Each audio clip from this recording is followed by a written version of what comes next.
Hepinize merhaba arkadaşlar, kanalıma hoş geldiniz. Arkadaşlar bugün size abi ben CFG değilim. Şimdi bana CFG demişsiniz. Açıklama kısmındaki kodları konsola yazın. Yani SC'nin altındaki tuşa yazın arkadaşlar. Eee,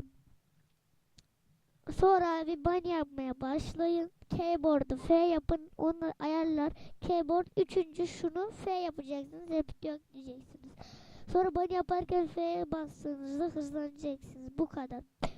Yani bir de yani o kadar bir zorluğu yok.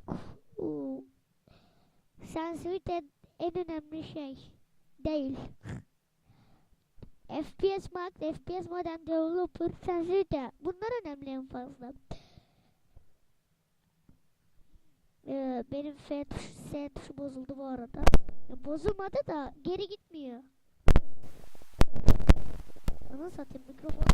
Ana. Mikrofonda kırılma var, bir şey var. Ne zaten. Aaa.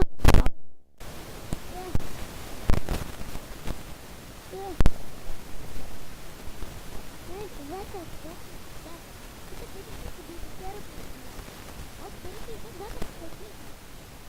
Abi bilgisayarım iyi olabilir mi? Hatta sen şeyde de görmüşlerdi. Bir telefondan bilgisayara nasıl olur yaptım. Ama orada kısmını baktım.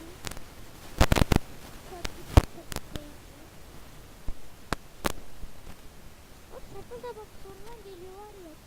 Hop çıldırıyorum ya. Abi bu kadar herkes gösteriyor, bu kadar yok. Ben bu kadar şey yapmak ya.